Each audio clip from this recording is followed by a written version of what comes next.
Getting it hard away, Southern T. Back with another EP. Y'all do your boy a favor. Y'all smash that like button for your boy when you roll on in. Whether you're here for a good time or a long time, I greatly appreciate you sliding through. If this your first time, do your boy solid. Don't make it your last time. Hit that subscription button there as well. We talk this good boxing, MMA, sports, parlays, predictions every single day, and not just today. Today, we're here with the fight breakdown between Keith Thurman and Sebastian Fundora. This will be for the WBC 154-pound title, right? It's most definitely for a 154-pound title, right? Whether I get it the title right or wrong, right? It is for a championship. I think it's the WBC. If I'm not mistaken, Fundora was WBC and WBA, but he got stripped of one of the titles, so he still has one, which I think is a WBC, right? But it's for a title nonetheless.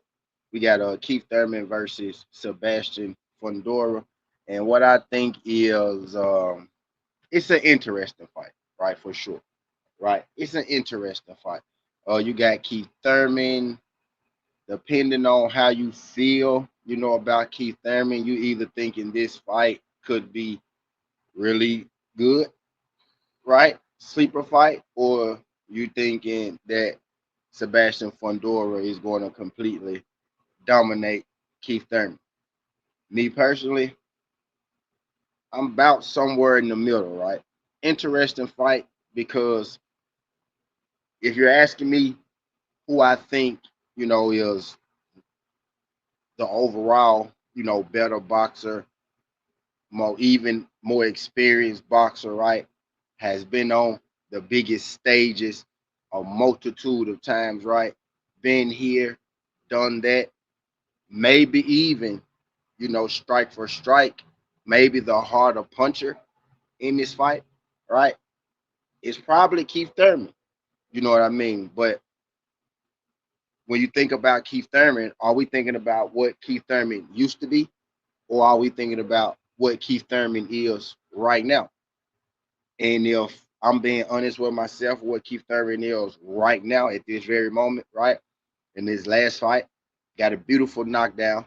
I mean, my bad. Got a beautiful knockout. He got a knockdown, right? Two knockdowns, one knockout, right? He got a beautiful knockout of Brock Jarvis. Beautiful, beautiful knockout, right? You know what I mean? But Brock Jarvis is a guy that came, up from about 135 pounds, right? You know what I mean? Wasn't a natural 154, 154, right? 154 pounder. Some don't even rate Brock Jarvis high, right?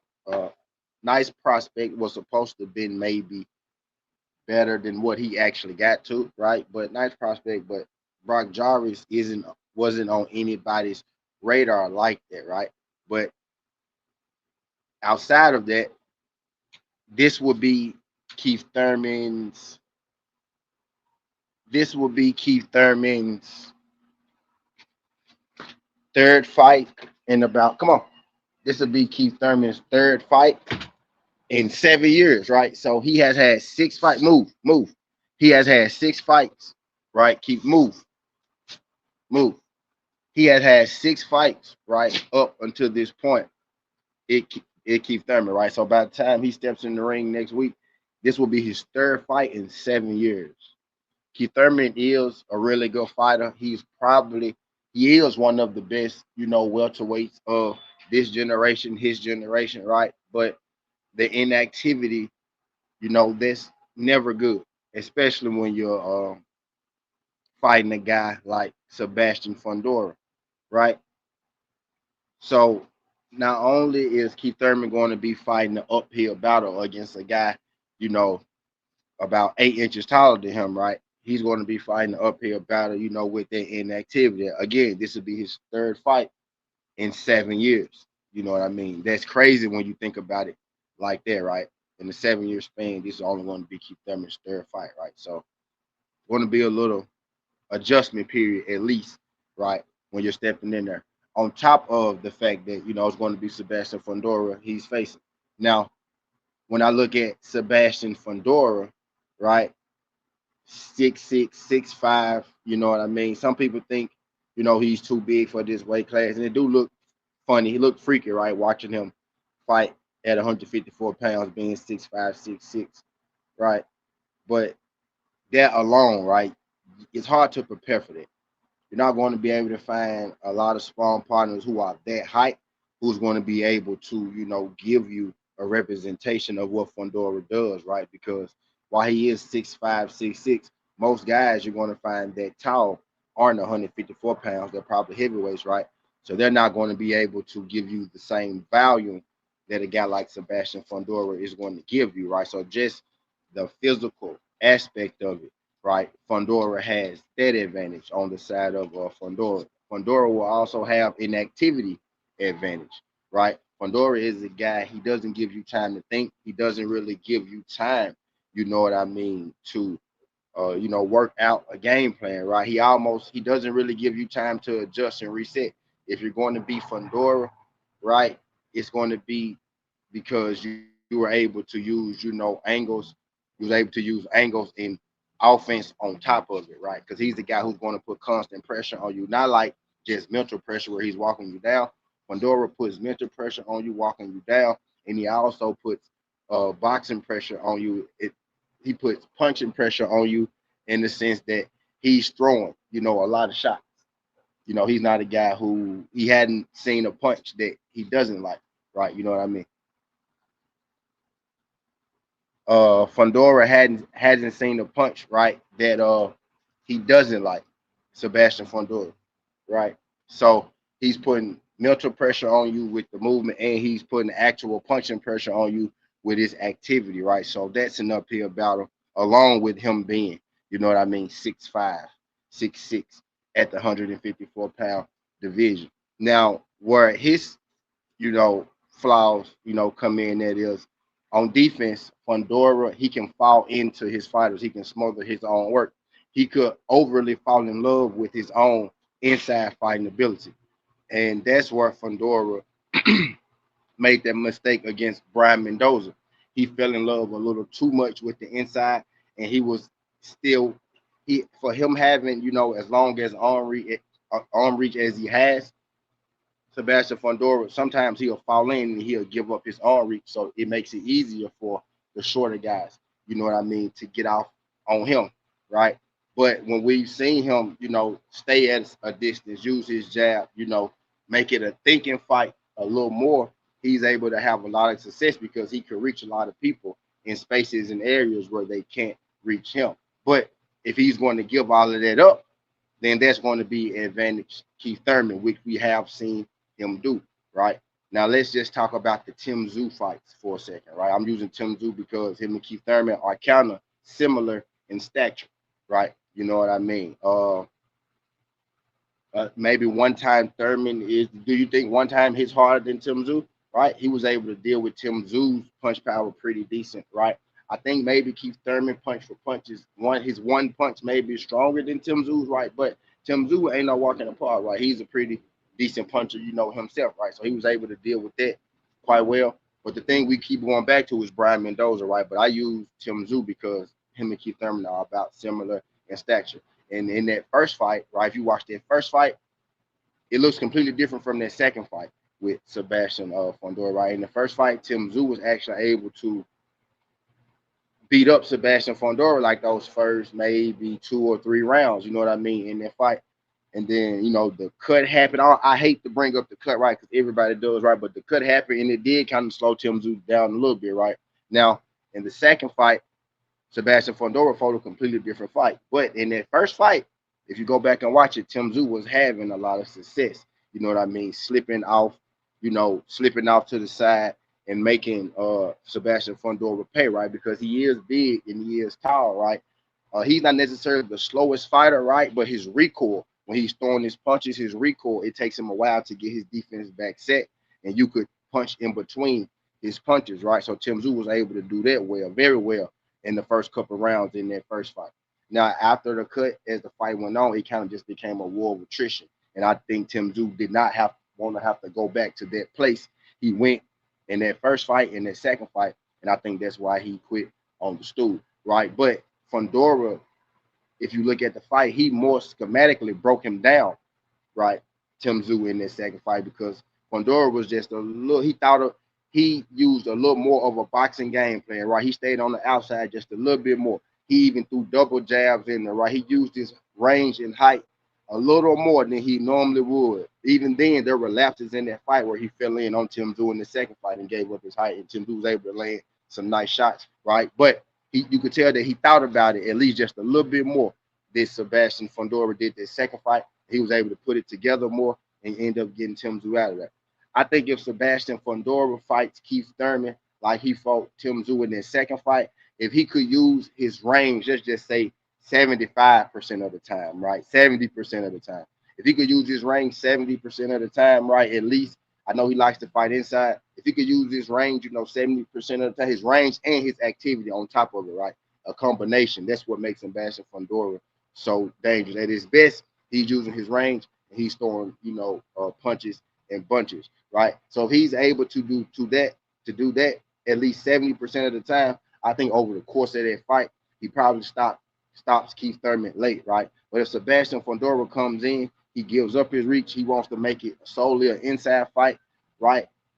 Keith Thurman is going to be a lot more dangerous on the inside. I think Keith Thurman should actually fight 90% of this fight on the inside, not on the outside. Because I think unless if I'm Keith Thurman, I'm either going to be way out the way far back, or I'm going to be in his chest at all times because he has the height advantage, such a big height advantage, right? So I either want to be completely in his chest if I'm Keith Thurman to get my hooks, my overhands, my body shots off, or I want to be completely out of the way if I'm Keith Thurman so he can't hit me with that goddamn 80-inch arm reach, right? But I actually think it will behoove Keith Thurman to actually, get on the inside and stay there a little more to where he can actually land his shots. He could climb them, being in closer because if Keith Thurman, who naturally does fight on the outside, so it is going to be an adjustment for Keith Thurman in this fight, right? A guy who like Keith Thurman, he wouldn't like he's comfortable at fighting on the outside. That's what he does. He fights outside. He outboxes people. He does that thing. Where he hops around the ring. He kind of throws his overhands like he's a boxer, right? And so he likes to do that. In this fight, I think he's going to have to put the pressure and be in the inside with Sebastian Fundora, which he's not bad at, right? But that's not where Keith Thurman is his greatest at, right? You know what I mean? And also another thing with Keith Thurman, he kind of holds his hands just a little too low for me, right? In this fight with Sebastian Fundora. When Keith Thurman is a guy, if you go watch his highlights, right? Because Keith Thurman, he a bad motherfucker, right? He put on the show, right? When Keith Thurman is having his best times, y'all, notice his hands are low. He's moving his head, right? He's kind of like making people look bad, right? But he naturally has his hands low. He got dropped by Pacquiao, after landing the combination, and he exited with his hands low. And man, he jumped in when he exited, boom, knocked him down. So Keith Thurman naturally does like to have his hands low, and I don't really like that in this fight against a guy like Sebastian Fundora, right? So I didn't beat around the bush enough, right? I didn't say it enough, man. So I'm gonna give it to y'all straight like this. So my bet in this fight is I'm gonna bet this fight not to go the distance. I don't know what it is, right? But I will bet this fight not to go the distance, right? If you're asking me, Southern T, I want some money. I want one bet. I got $100. I got $500, whatever. I got $25, right, man? I want to make one bet something good. I say maybe bet it not to go the distance, right? But as far as the winner, right, because that's what y'all came here for. Y'all didn't come here for me to tell y'all, if I think it's going the distance or not, man. I'm gonna take Sebastian Fundora in this fight, right? It's gonna be a low confidence pick, right? But I'm gonna take Sebastian Fundora in this fight. Keith Thurman had 3 fights in 7 years, man. His hands just a little too low. If Sebastian Fundora gives up his height, then Keith Thurman most definitely has a shot to knock him the fuck out because Brian Mendoza did it, right? Keith Thurman is a harder puncher than Brian Mendoza. He's a slicker boxer, better mover, way better feet, way more athletic than Brian Mendoza, right? So if he can catch you and land on you, most definitely Keith Thurman can do it, right? You know what I mean? But I'm thinking that Sebastian Fundora is actually going to use his size, his reach, and his jab, double jab, a lot in this fight, right? I think he knows who he's in the ring with. So I think Fundora is going to be sharper in this fight than he has in the past. and he's not going to, go out there swinging, crazy. But if he smells blood, then I think he jumps in on Sebastian Fundora. If Sebastian Fundora could be defensively sound, then I think he should win this fight. Manage distance, be defensively sound. I think he should win this fight. Keith Thurman, if I think if he can get on the inside, right, and he can land his bombs, he can land his power. Keith Thurman most definitely could, cause the upset here. I think Keith Thurman's only shot is kind of to knock him out, though. Not because I don't think Keith Thurman is the better boxer because he is, but because he's going to be giving up so much range and reach. If you can't get Sebastian Fundora to respect you, to slow him down a little bit, then Sebastian Fundora is most definitely going to walk you down and knock you out.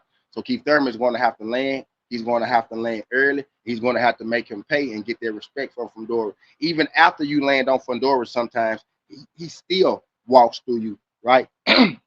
So I'm interested to see exactly how clean Keith Thurman is able to catch Fundora and how his power actually affects Fundora. You know what I mean? In the fight, because if his power can't really affect Fundora, or he can't reach Fundora, or it's hard for him to, get to Fundora like that, whether that's Fundora staying at range, right, and using his reach, or that's Fundora, you know, Keith Thurman not being able to get the respect of Fundora with the power, right? That's going to be interesting. You know what I mean? If Keith Thurman could get the respect of Fundora, hurt him or something like that, if the power carries to Fundora in this fight, then I think Keith Thurman has a shot, right? But Keith Thurman had, again, this would be his third fight in 7 years. He's getting up there in age and activity. He's given up a lot of in reach, a lot in height. He's never really been the guy. Keith Thurman is a guy who likes to control the range and the reach and the distance, right? He's not going to be able to do that. He can fight on the inside, but I think in order for him to win is he's going to have to predominantly fight this fight on the inside to even be able to land his power, right? And that's kind of the danger zone for Fundora. Keith Thurman is going to have to go for it, y'all. That's what I'm saying. Like, if Keith Thurman's going to win this, if you're taking Keith Thurman, you probably want to take Keith Thurman by knockout, right? Because he's going to have to go for it. He's going to have to hurt Fundora, and he's going to have to, make Fundora respect him. That's the only way Keith Thurman is going to win this fight. He's not going to be able to, outbox him like he normally does with most people, right? He only has one loss to Pacquiao, right? Everybody outside of that, Keith Thurman outboxed him, and eventually he knocked him out, or he just continued to outbox him. That's what Keith Thurman do. He's a superior boxer, right? He's going to be giving up. If he could superiorly box on the inside, right, and either again beat in Fundora's chest so he can't get his stuff off. And even then, that's playing the game, right? Because Fundora got good uppercuts, or be so far away and make Fundora constantly have to chase him and reset all night, right? There's a version, where Keith Thurman, I don't really know, want him to fight this fight on the outside, but he can win this fight on the outside. I don't, I He can go to 12 rounds with this fight on the outside. I don't think he can necessarily win this fight on the outside, for 12 rounds, because he's not going to be able to reach Fundora in places where Fundora be able to reach him, or at least throw his activity and make it look pretty, for the judges, right? So I think this is a 50-50 fight. I'm not saying Keith Thurman has no chance, because I do think Keith Thurman has a chance, right? I almost picked Keith Thurman, if I'm being completely real with y'all. I almost picked Keith Thurman. Right? That's why I pushed this video back like an hour and a half. I supposed to drop this an hour and a half ago, but I'm just coming on now. It's because I was going back and forth with myself. Man, like, who am I going to pick? This is a really, really good fight. Interesting. At first, when it first dropped, I was like, man, I don't give a damn about no Keith Thurman and the Sebastian Fundora fight, man. But as it has gotten closer, it's gotten to the fight week. I am excited about this fight, man, because it's going to be interesting. You got both interesting stories on both sides, right? It's either going to be the end of Keith Thurman, right, or it's going to be the beginning of something, great for Sebastian Fundora with a name like Keith Thurman on your resume, along with the Tim Tszyu wins, right? Brian Mendoza stopped you, right? That's a blip. That could be like a blip on the radar, depending on what could happen next. But because you got Xander Zayas and Jerome Boost Ennis possibly about to fight, or maybe Xander Zayas and Sebastian Fundora, decide to unify, right? So this could it's a lot on the line for both fighters. For Keith Thurman, right? He beats Fundora. He could, extend his career at least another year or so, getting the title at 154. Right? I should have said 154 because it rhymed. with the year or so, right? But anyway, I digress. But you know, he could extend his career, you know, a couple more fights with this title win over Sebastian Fundora. Who knows? We got Errol Spence fighting Tim Tszyu. Maybe we get Keith Thurman versus Errol Spence. If Errol Spence, you know, knocks out Tim Tszyu and Sebastian and Keith Thurman knocked out Sebastian Fundora, right? So it's not on riding on the line for both people. You know what I mean? But good fight, interesting fight, man. I'm hyped about it. Again, Sebastian Fundora is my pick. Again, I'm thinking Sebastian Fundora stoppage or Keith Thurman stoppage, right? I don't think this fight goes the distance. You know what I mean? So if you want something safe, I say the fight not to go the distance. But I do get Sebastian Fundora to win this method of victory. I'm thinking late stoppage for Sebastian Fundora, but it's going to be a hell of a fight. I do think Keith is going to make this fight interesting. He's going to make this fight fun. I'm not saying Sebastian by landslide, but I think just the youth, the height, the range, the size, I think he'll find a way, you know what I mean, to get the job done. How much does Keith Thurman have left in the gas tank? I guess we about to find out, man. But that's all I got for y'all. Skin the Hardaway Southern T. This ain't the past. This ain't the future. This the present. That's how we rocking. And I'm out. Look, make sure you subscribe. Tell a friend. Tell a friend.